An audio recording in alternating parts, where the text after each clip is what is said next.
매일 오전 9시 툴롱 항구의 낡은 카페에 한 남자가 나타납니다. 그리고 정확히 3시간 후 마치 유령처럼 사라지죠. 카페 마담 루시는 그를 바다를 보는 남자라고 부릅니다. 항상 같은 자리, 창가 끝자리에 앉아 지중해만 바라보기 때문입니다. 에스프레소 한 잔, 설탕 2개 30년간 변하지 않은 주문이지만 최근 3년간은 그 의미가 완전히 달라졌습니다. 사람들은 그가 무슨 일을 하는지 궁금해했습니다. 정장 차림의 날카로운 눈빛, 그리고 묘하게 신중한 말투. 분명 평범한 사람은 아니었죠. 어떤 이는 정부 관료라고 했고 또 어떤 이는 대학 교수라고 추측했습니다. 하지만 3년 전까지만 해도 이 남자는 단골이 아니었습니다. 가끔 서둘러 들러 커피 한 잔 마시고 바쁘게 어딘가로 사라지는 사람이었죠. 그의 손에는 항상 두꺼운 서류 가방이 들려 있었고 전화기는 쉴 새 없이 울렸습니다. 진실은 사람들의 추측보다 훨씬 흥미로웠습니다. 그는 바다 밑 깊은 곳을 누비는 거대한 철의 괴물들을 설계하는 사람이었습니다. 세상에서 가장 조용하면서도 치명적인 무기들 적의 레이더에 포착되지 않은 채 대양을 가로지르며 필요하다면 한 나라의 운명을 바꿀 수 있는 힘을 품고 있는 그런 기계들 말입니다. 그런데 3년 전 어느 날 그 모든 것이 무너졌습니다. 그날 이후 그는 더 이상 서류 가방을 들고 다니지 않습니다.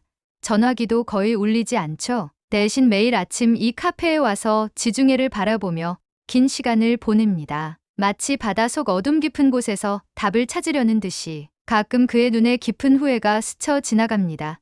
자신이 만든 기술이 원래 의도와는 전혀 다른 곳에 사용되었다는 것을 알았을 때의 충격. 그 무게가 얼마나 무거운지 카페를 지나는 사람들은 상상도 할 수 없을 것입니다. 하지만 최근 들어 그에게 묘한 변화가 생겼습니다.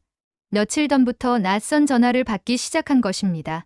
아시아 억양의 영어로 통화하는 모습이 목격되었죠. 그리고 그의 표정에 오랜만에 관심과 호기심의 빛이 돌아왔습니다. 도대체 무슨 일이 일어나고 있는 걸까요? 저는 앙투안 르노입니다.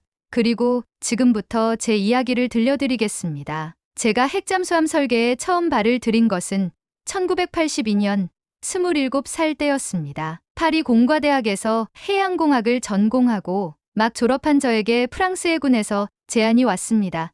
프랑스 최초의 핵 추진 잠수함 개발에 참여하지 않겠는가? 그 순간의 설렘을 어떻게 표현할까요? 마치 어린 시절 꿈꿔왔던 보물섬을 발견한 것 같았습니다. 바다 밑 깊은 곳을 자유자재로 항해할 수 있는 거대한 철의 고래를 설계한다는 것. 그것은 단순한 직업이 아니라 로망 그 자체였습니다. 툴롱 해군 기지에 첫 출근한 날을 지금도 생생히 기억합니다. 거대한 조선소에 들어서는 순간 강철의 냄새와 용접 불꽃들이 만들어내는 장관에 압도되었습니다. 그리고 그곳에서 만난 선배 엔지니어 피에르 마르틴이 저에게 말했습니다. 앙투안, 자네가 여기서 하게 될 일은 단순한 설계가 아니야. 프랑스의 바다를 지키는 수호자를 만드는 거라고. 첫 프로젝트는 루비급 핵잠수함의 추진 시스템 개선이었습니다. 기존 설계의 효율을 15% 향상시키는 것이 목표였는데 저는 밤낮 없이 매달렸습니다. 수백 번의 시뮬레이션과 계산을 거쳐 새로운 프로펠러 설계를 완성했을 때의 그 순간. 마그니피크, 정말 놀라운 결과야. 시험 책임자의 감탄사가 연구실에 울려 퍼졌습니다. 제가 설계한 새로운 추진 시스템이 목표치를 훨씬 뛰어넘는 22%의 효율 향상을 보여준 것이었습니다. 그날 밤 동료들과 함께 마신 샴페인의 맛을 지금도 잊을 수 없습니다. 1985년 저는 루비급의 후속함인 아메티스트급 개발팀에 합류했습니다. 이번에는 단순한 개선이 아니라 완전히 새로운 원자로 설계가 목표였습니다. 더 작으면서도 강력하고 무엇보다 안전한 원자로를 만드는 것이었죠. 연구는 쉽지 않았습니다. 냉각 시스템 설계에서만 2년을 보냈습니다. 수없이 많은 실패와 좌절이 있었지만 그럴 때마다 저를 지탱해준 것은 완벽한 설계에 대한 열망이었습니다. 드디어 1987년 봄, 첫 번째 시제품 원자로가 완성되었습니다. 시험 가동 당일, 조종실에 모인 모든 사람들의 얼굴에는 긴장감이 역력했습니다. 제 손도 떨리고 있었습니다. 원자로 가동 시작, 천천히 올라가는 출력 수치를 바라보며 저는 숨을 죽였습니다. 90%, 95%, 100%, 그리고 마침내 목표 출력 달성, 모든 시스템 정상. 그 순간 연구실이 환호성으로 가득 찼습니다. 저는 동료들과 얼싸안으며 눈물을 흘렸습니다. 5년간의 노력이 결실을 맺는 순간이었습니다. 1990년대에 들어서면서 저는 프랑스 해군 핵잠수함 설계의 핵심 인물이 되어 있었습니다. 신형 잠수함 개발 프로젝트마다 제 이름이 거론되었고 나토 회의에서도 프랑스 대표로 참석하게 되었습니다. 특히 1995년 시작된 바라쿠다급 개발은 제 경력의 정점이었습니다. 세계에서 가장 조용하고 효율적인 핵잠수함을 만드는 것이 목표였습니다. 저는 추진 시스템과 원자로 통합 설계를 담당했습니다. 새로운 펌프젯 추진 시스템을 개발할 때의 그 흥분감, 기존의 스크류 프로펠러와는 완전히 다른 방식으로 소음을 획기적으로 줄이면서도 추진력은 더욱 강화할 수 있는 기술이었습니다. 앙투안, 자네의 설계가 없었다면 불가능했을 일이야. 프로젝트 총괄 책임자였던 제라르 뒤퐁이 저에게 말했습니다. 2009년 바라쿠다급 한번함 쉬프렌이 진수되던 날, 저는 그 거대한 잠수함을 바라보며 가슴이 벅차올랐습니다. 제가 설계한 기술들이 그 속에서 살아 숨쉬고 있었으니까요. 하지만 영광의 순간들 사이사이에는 항상 불안감이 도사리고 있었습니다. 제가 만든 기술이 과연 올바르게 사용될 것인가 하는 의문 말입니다. 2010년 리비아 사태 당시 프랑스 핵잠수함이 지중해에 배치되었다는 소식을 들었을 때 처음으로 큰 충격을 받았습니다. 물론 공식적으로는 평화 유지 작전이라고 했지만 저는 진실을 알고 있었습니다. 박사님, 걱정하지 마세요. 방어 목적일 뿐입니다. 해군 본부의 한 장교가 저를 위로했지만 마음속 불안은 쉽게 가라앉지 않았습니다. 2015년 중동 지역에서의 작전 중 프랑스 잠수함이 관련된 사건들이 은밀히 보고되기 시작했습니다. 공식 발표는 없었지만 내부 관계자들 사이에서는 소문이 돌았습니다.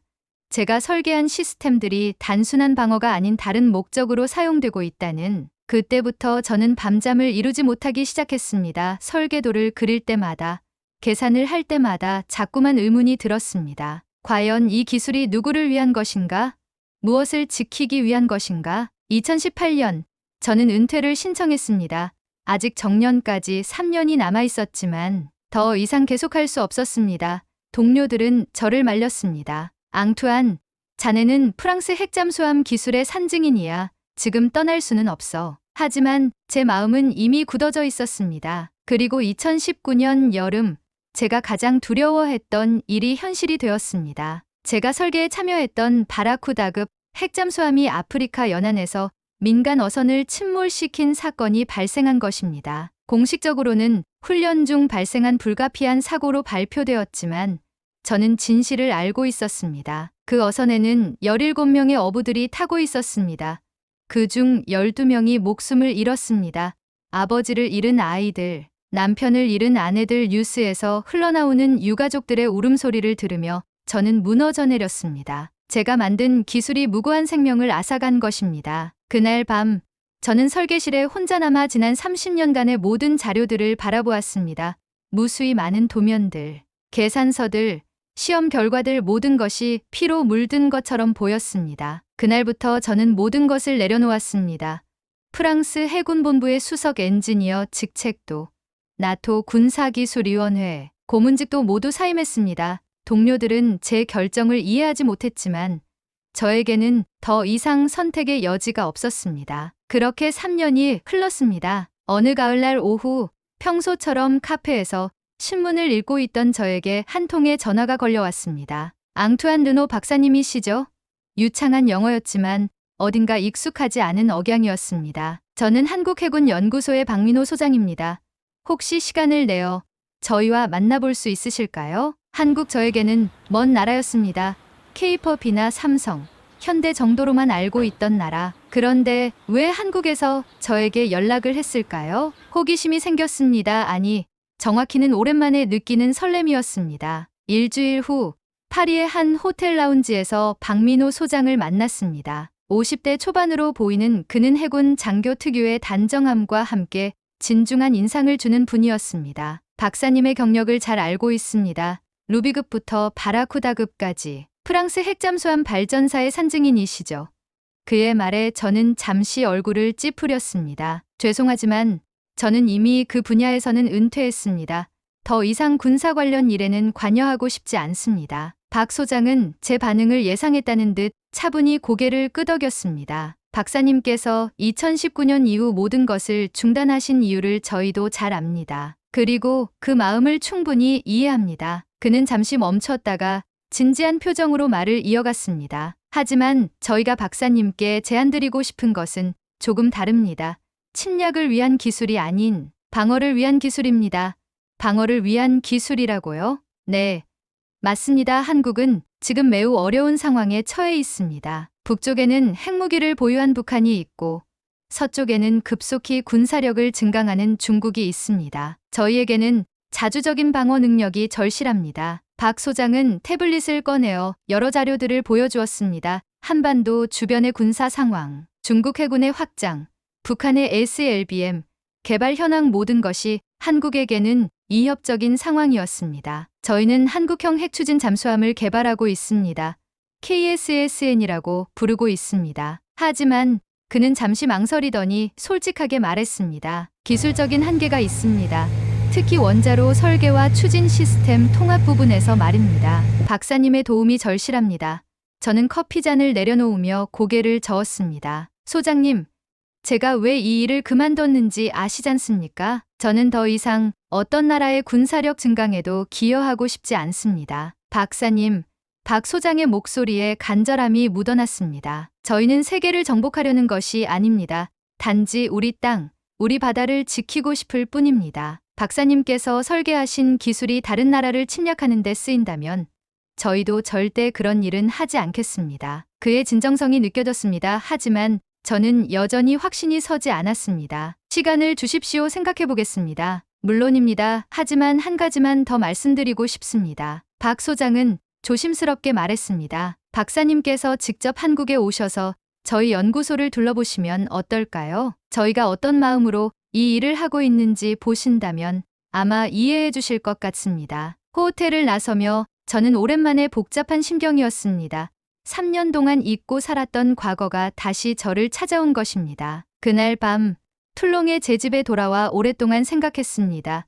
창밖으로 보이는 지중해의 달빛이 유독 밝았습니다. 한국 분단된 나라 강대국들 사이에서 살아남기 위해 몸부림치는 나라 박 소장의 말이 계속 머릿속을 맴돌았습니다. 방어를 위한 기술 정말 그럴까요? 아니면 또 다른 무기를 만드는 일에 불과한 걸까요? 다음 날 아침 저는 결정했습니다. 일단 한국에 가보기로 했습니다. 직접 보고 판단하는 것이 맞다고 생각했습니다. 박 소장에게 전화를 걸었습니다. 소장님, 한국에 가보겠습니다. 단 조건이 있습니다. 말씀해 주세요.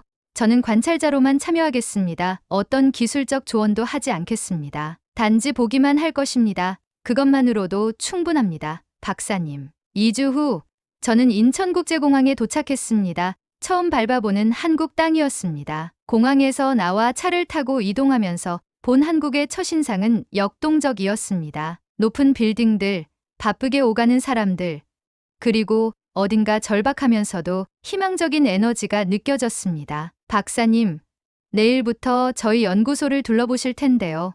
차 안에서 박 소장이 말했습니다. 우선 저희 연구진들을 만나보시고 현재 진행 상황을 설명드리겠습니다. 박사님께서 원하시는 것은 무엇이든 보여드리겠습니다. 저는 창밖 풍경을 바라보며 대답했습니다. 고맙습니다. 하지만 기억해 주세요. 저는 단지 보기만 할 것입니다. 네, 물론입니다. 하지만 그때 저는 몰랐습니다. 한국이라는 나라가, 그리고 한국 사람들이 저에게 얼마나 큰 변화를 가져다 줄지를. 숙소에 도착해서 혼자 저녁을 먹으며 저는 다시 한번 생각했습니다. 과연 제가 여기서 무엇을 찾게 될까요? 그리고 이 선택이 옳은 것일까요? 창밖으로 보이는 서울의 야경이 아름다웠습니다. 하지만 그 불빛들 너머에 어떤 이야기들이 기다리고 있을지 저는 상상할 수 없었습니다. 내일부터 시작될 여정이 궁금하면서도 두려웠습니다. 다음 날 아침 박 소장과 함께 경기도 안산에 위치한 해군 연구소로 향했습니다. 바다가 보이는 언덕 위에 자리 잡은 연구소는 생각보다 규모가 컸습니다. 하지만 미국이나 프랑스의 시설과 비교하면 여전히 소규모였습니다. 박사님, 여기가 저희 KSSN 프로젝트의 본부입니다. 연구소 입구에서 박 소장이 자랑스럽게 말했습니다. 보안 검색을 거쳐 내부로 들어가니 젊은 연구원들이 분주하게 움직이고 있었습니다. 첫 번째로 만난 사람은 이지연 박사였습니다. 30대 중반으로 보이는 여성으로 원자로 설계 팀장이라고 소개받았습니다. 박사님, 정말 영광입니다. 박사님의 논문들을 모두 읽어봤습니다. 그녀의 눈빛에서 순수한 열정이 느껴졌습니다. 마치 어린 시절의 제 모습을 보는 것 같았습니다. 저희가 지금 가장 어려워하는 부분이 소형 원자로의 냉각 시스템입니다. 기존의 대형 시스템을 축소하는 과정에서 효율성 문제가 계속 발생하고 있어요. 이 박사가 보여준 설계도를 보는 순간 저는 놀랐습니다. 기술적 수준이 예상보다 훨씬 높았습니다. 물론 완벽하지는 않았지만 기본 개념은 확실히 잡혀 있었습니다. 흥미롭군요. 하지만 여기서 냉각제 순환 경로를 죄송합니다. 저는 말을 멈췄습니다. 관찰만 하기로 했는데 벌써 조언을 하려 했습니다. 괜찮습니다. 박사님 어떤 의견이든 들려주세요. 이 박사가 간절한 표정으로 말했습니다. 아니요. 저는 단지 보기만 하겠다고 약속했습니다. 그날 오후에는 김태훈 중령을 만났습니다. 잠수함 운용 경험이 풍부한 현역 장교였습니다. 박사님, 저는 디젤 잠수함으로 20년간 근무했습니다. 그동안 정말 많은 한계를 느꼈습니다. 김중령의 목소리에는 절실함이 묻어났습니다. 특히 북한의 SLBM 위협이 현실화되면서 저희도 장거리, 은밀 작전이 가능한 핵추진 잠수함이 절대적으로 필요한 상황입니다. 그는 한반도 주변 해역 지도를 펼쳤습니다. 이곳을 보세요. 중국 해군이 점점 남하하고 있습니다. 이미 제1도련선을 넘어 제2도련선까지 진출하고 있어요. 저희가 만약 재래식 잠수함만으로 대응한다면 김중령은 말을 잇지 못했습니다. 그의 표정에서 군인으로서의 책임감과 조국에 대한 걱정이 동시에 느껴졌습니다. 연구소를 둘러보는 동안 저는 계속해서 놀랐습니다. 한국의 기술자들은 제한된 자원과 경험, 부족에도 불구하고 놀라운 창의성을 보여주고 있었습니다. 박사님, 이쪽은 추진 시스템 연구실입니다. 40대 초반의 정수호 박사가 안내했습니다. 그는 미국에서 유체역학을 전공하고 돌아온 인재였습니다. 저희가 개발하고 있는 펌프젯 추진 시스템입니다. 소음을 최소화하면서도 효율성을 극대화하는 것이 목표입니다. 그의 설계안을 보니 기본 아이디어는 좋았지만 세부적인 부분에서 개선이 필요해 보였습니다. 특히 날개 각도와 유동 패턴 부분에서요. 혹시 여기서 캐비테이션 문제는 어떻게 해결하셨나요? 저도 모르게 질문이 나왔습니다. 그 부분이 저희가 가장 고민하는 부분입니다. 시뮬레이션상으로는 해결되는 것 같은데 실제 테스트에서는 계속 문제가 발생해서 정 박사의 고민이 깊어 보였습니다. 저는 잠시 망설이다가 말했습니다. 프랑스에서는 그런 경우 날개 끝단의 형상을 조금 다르게 설계합니다. 만약 관심이 있으시다면. 정말입니까? 어떤 방식인지 알려주실 수 있나요? 그의 눈이 반짝였습니다. 저는 결국 화이트보드에 간단한 스케치를 그려 설명해드렸습니다. 그 순간을 계기로 저는 점점 더 이들의 연구에 관심을 갖게 되었습니다. 저녁 시간 연구진들과 함께 식사를 하게 되었습니다. 작은 한식당에서 불고기와 김치찌개를 먹으며 대화를 나누는데 분위기가 매우 자연스러웠습니다. 박사님, 한국 음식은 어떠세요? 이지연 박사가 물었습니다. 생각보다 맛있습니다. 특히 이 김치라는 것이 인상적이군요.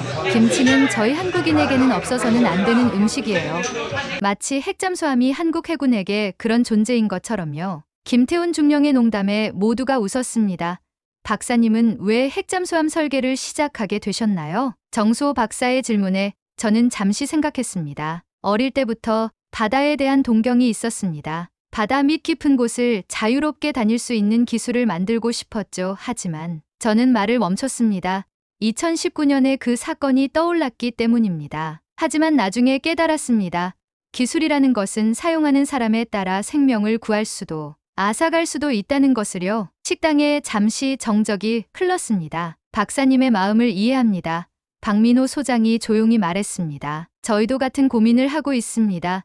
이 기술을 어떻게 사용할 것인가에 대해서요. 하지만 한 가지는 확실합니다. 저희는 절대 다른 나라를 침략하는데 사용하지 않을 것입니다. 그렇다면 정말로 방어만을 위한 것인가요? 제가 물었습니다. 네, 맞습니다. 저희의 목표는 오직 하나입니다. 우리 영토와 영해를 지키는 것, 그리고 평화를 유지하는 것입니다.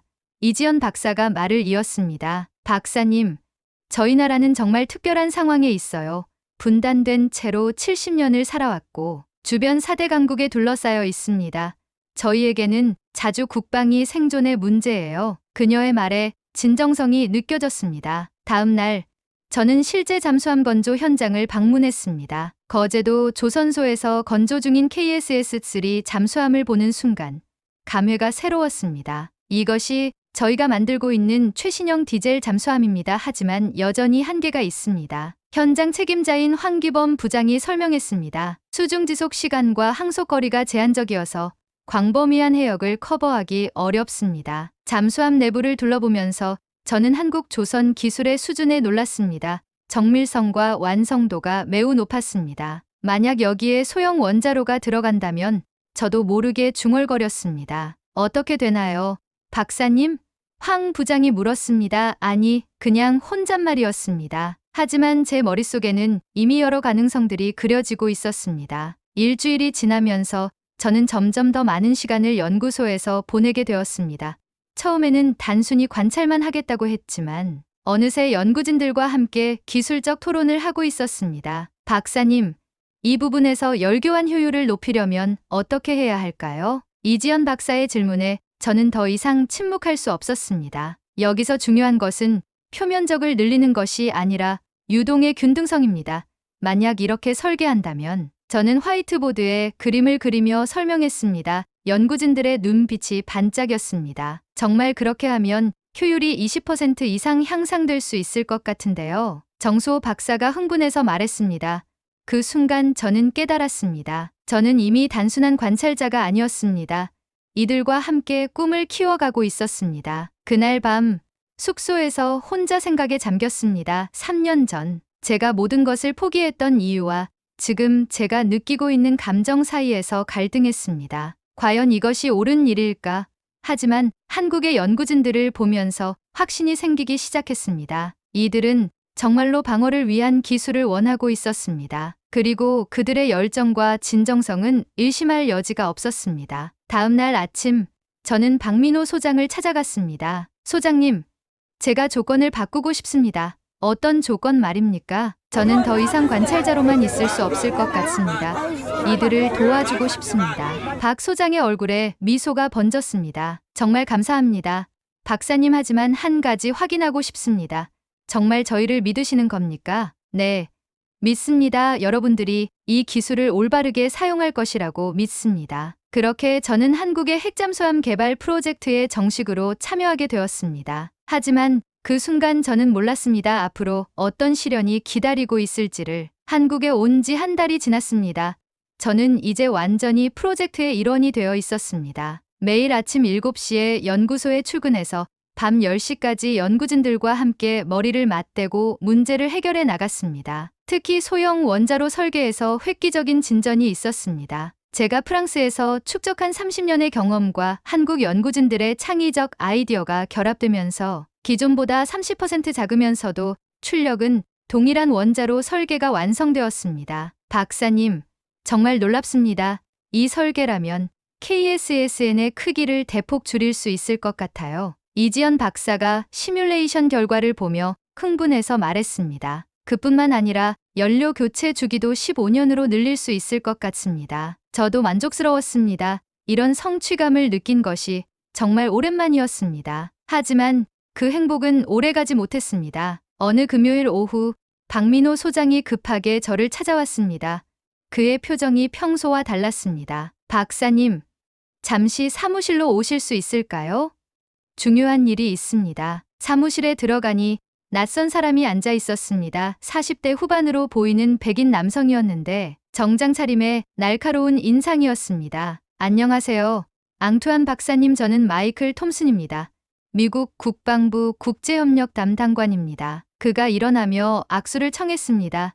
저는 뭔가 불길한 예감이 들었습니다. 무슨 일로 저를 찾으신 건가요? 박사님의 최근 활동에 대해 몇 가지 확인하고 싶은 것이 있습니다. 톰슨은 서류 가방에서 몇 장의 문서를 꺼냈습니다. 박사님께서 한국의 핵잠수함 개발에 참여하고 계시다는 보고를 받았습니다. 이것이 사실인가요? 저는 박 소장과 눈을 마주쳤습니다. 그의 표정이 굳어져 있었습니다. 네, 맞습니다. 하지만 그것이 문제가 되나요? 박사님은 나토 기밀 보안 서약을 하신 분입니다. 그리고 프랑스 미국 간의 핵기술 협력 협정에 따라 박사님이 알고 계신 기술들은 제3국에 이전할 수 없습니다. 톰슨의 목소리가 차가워졌습니다. 그것은 제가 은퇴할 때 모든 의무에서 해제되었다고 들었는데요. 일부는 맞습니다. 하지만 핵 추진 기술에 관련된 부분은 평생 지속되는 의무입니다. 그가 또 다른 문서를 내밀었습니다. 이것은 박사님이 1995년에 서명하신 서약서의 사본입니다. 7조 3항을 보시면 명시되어 있습니다. 저는 그 문서를 읽어보았습니다. 정말로 그런 조항이 있었습니다. 하지만 그때는 그런 상황이 올 것이라고는 전혀 생각하지 못했습니다. 그렇다면 제가 어떻게 해야 한다는 말입니까? 간단합니다. 한국과의 협력을 즉시 중단하시면 됩니다. 만약 거부한다면요?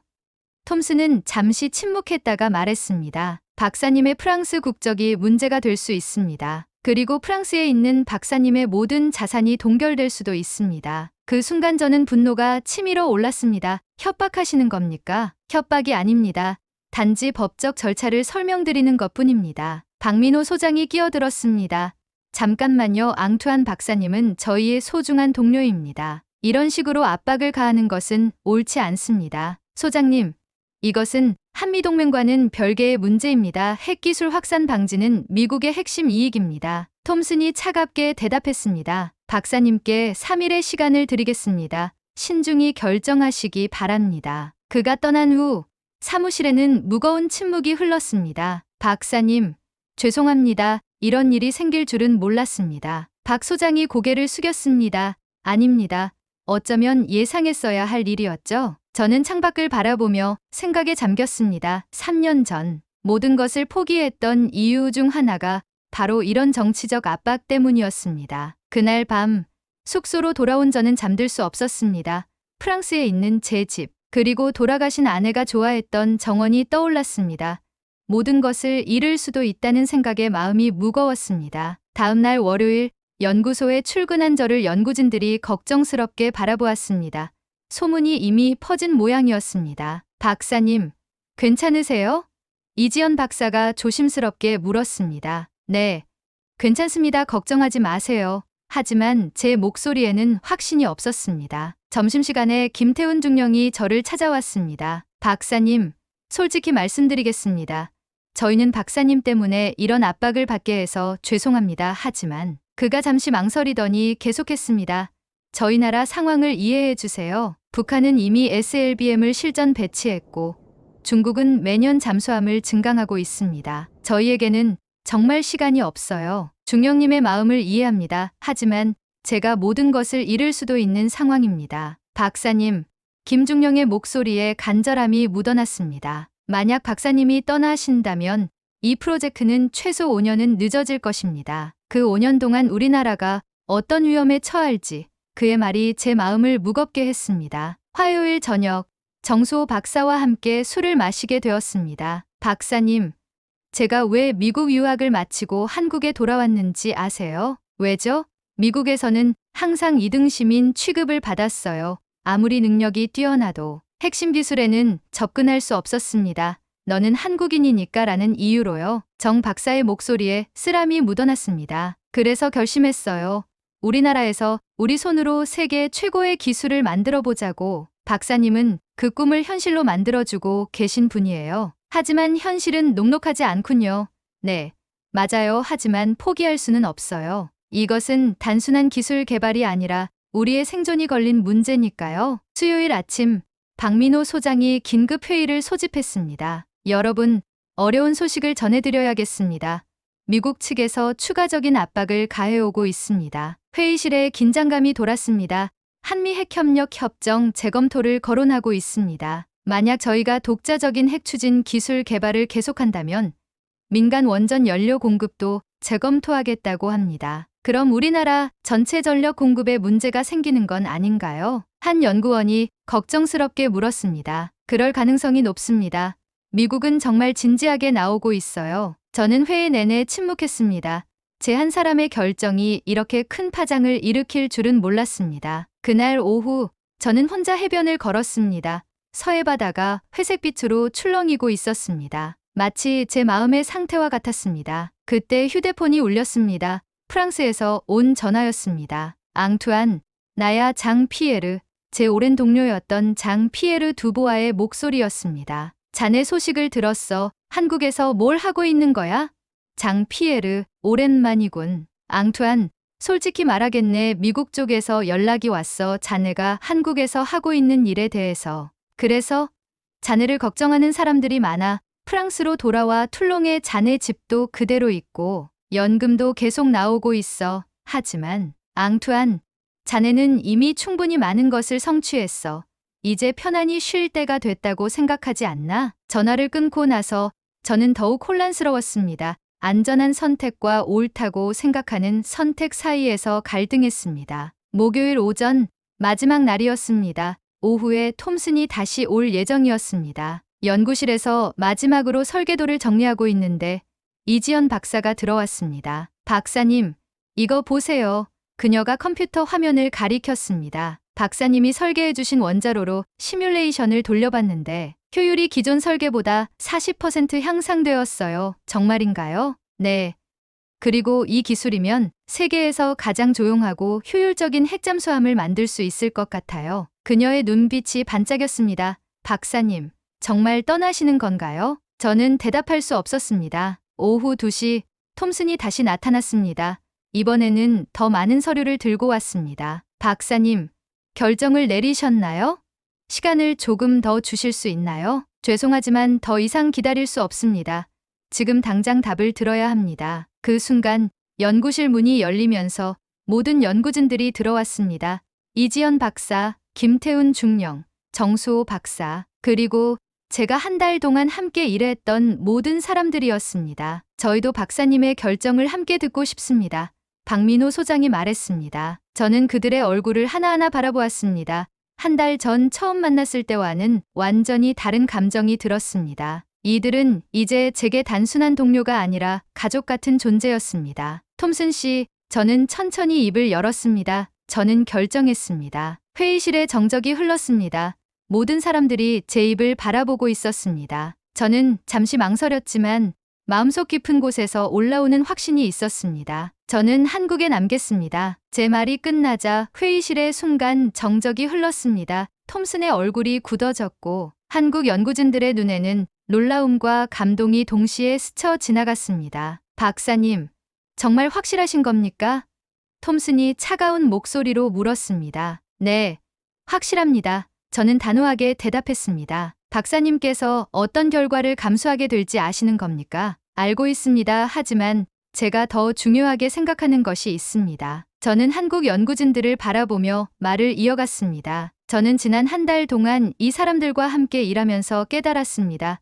진정한 기술이란 무엇인지, 그리고 그 기술을 누구를 위해 사용해야 하는지를요. 톰슨이 서류를 정리하며 일어났습니다.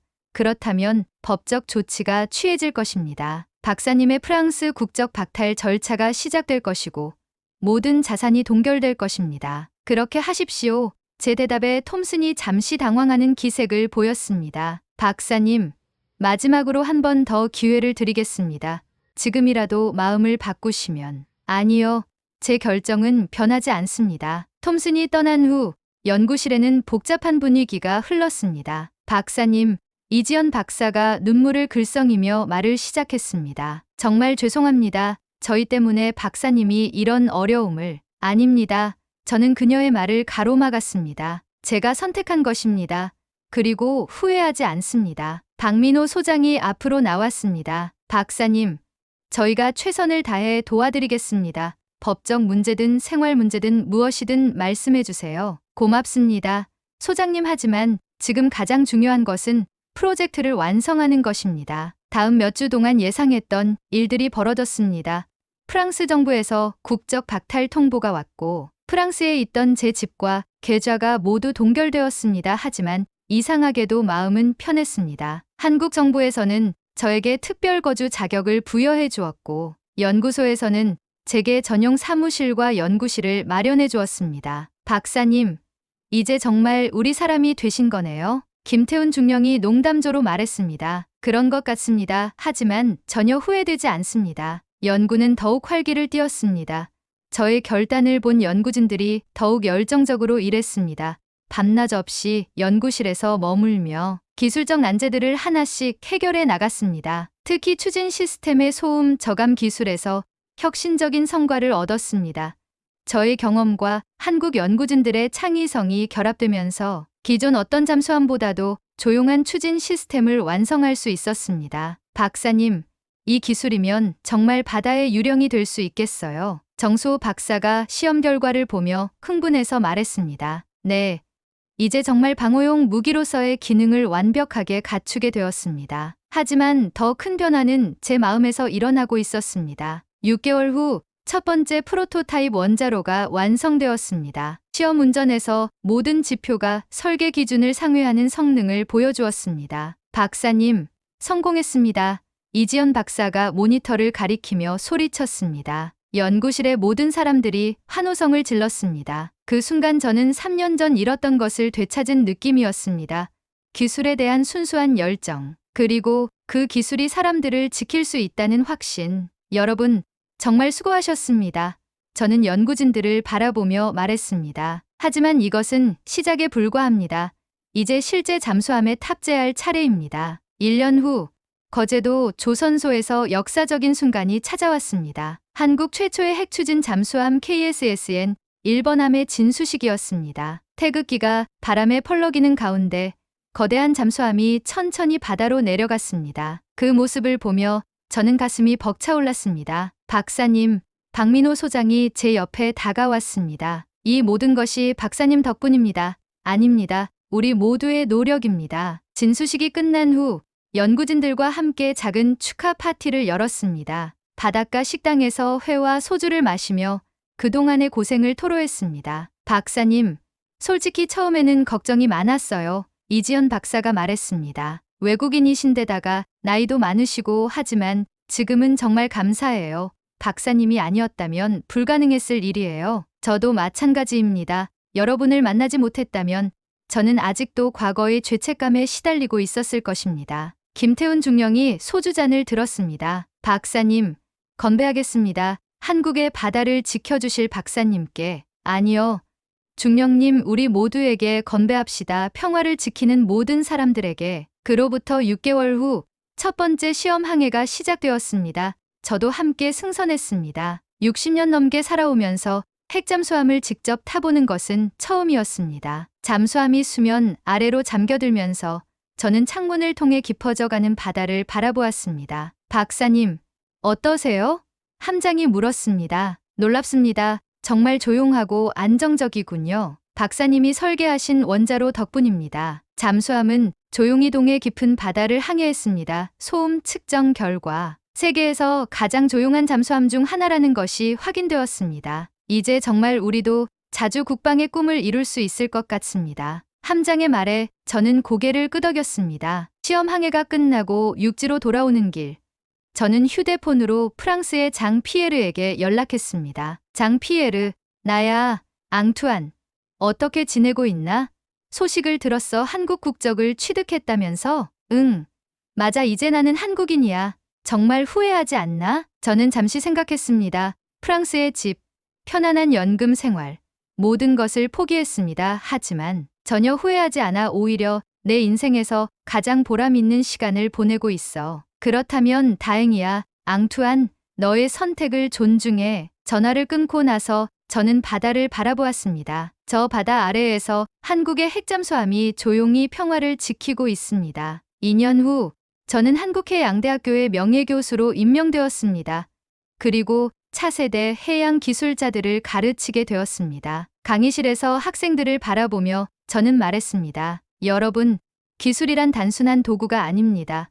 그것을 만드는 사람의 마음과 신념이 담겨 있는 것입니다. 한 학생이 손을 들었습니다. 교수님, 그럼 좋은 기술과 나쁜 기술을 어떻게 구분할 수 있나요? 저는 미소를 지으며 대답했습니다. 좋은 질문입니다. 그 기술이 누구를 위한 것인지, 무엇을 지키기 위한 것인지를 생각해 보세요. 그러면 답을 찾을 수 있을 것입니다. 강의가 끝나고 연구실로 돌아오는 길, 창밖으로 보이는 바다가 평온했습니다. 그 바다 어딘가에서 한국의 핵잠수함들이 조용히 임무를 수행하고 있을 것입니다. 저는 책상 위에 놓인 사진을 바라보았습니다.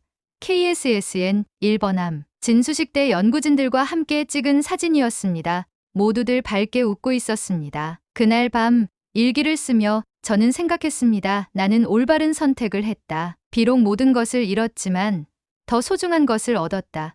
진정한 기술자로서의 자부심, 그리고 평화를 지킨다는 신념. 창밖으로 달빛이 바다를 비추고 있었습니다.